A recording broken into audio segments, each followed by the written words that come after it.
I think we all are complex people, and that because we're dealing with more than brain chemistry, because we're dealing with more than connections, electrical connections that aren't lined up right, we're dealing with behavior, we're dealing with perception of the world, perception of the self, that all of us respond just a little bit differently.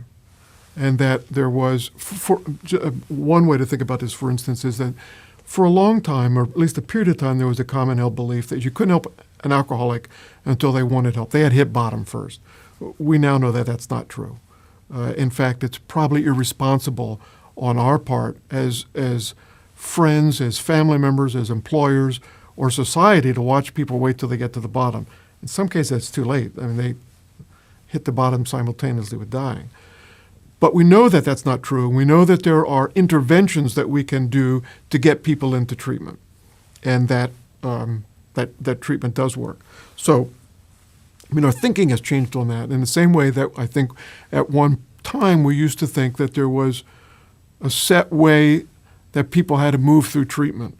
I think we went through a period of time where individuals got sober, got clean, and they got involved in treatment, and they simply tried to replicate what was good for them or what worked for them. And that's not a bad place to begin, but now I think we've got access to some additional information so that we're incorporating. We know that there are some persons who have a tough time that cognitively they're not at the same place as other people, and so that most of addiction treatment has been cognitively oriented. That is, it depends on your ability to read and your ability to make sense out of written material and or listen to lectures or presentations. It doesn't work all that way for some, just as we're making advances in education. Just because some people learn one way doesn't mean everybody learns that way. Just because some people get well in treatment one way doesn't mean that everybody does. What I talked about before, we're learning a great deal about the brain. The brain science, I think, is probably over the next 5 years the most fertile area of exploration for us. When we know that these brains are different, we don't know why they're different.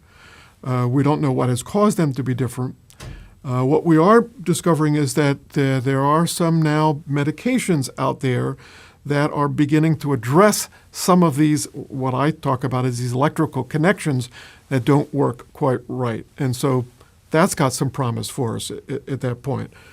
To date, all of those medications, all of the companies that are producing those have continued to say that they believe their medication ought to be used in conjunction with other psychosocial approaches. My fear is that at some point that will become the only form of treatment, and what we'll have is that people's brains who work again, but whose thinking and whose behavior hasn't necessarily had some kind of a change. Most treatment continues to focus on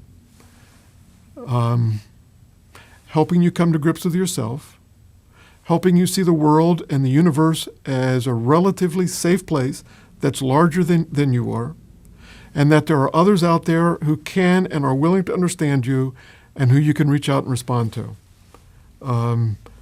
They just dress it up differently, but that's what it's about, and that the end result of that is that you have some kind of what I call a life-altering experience.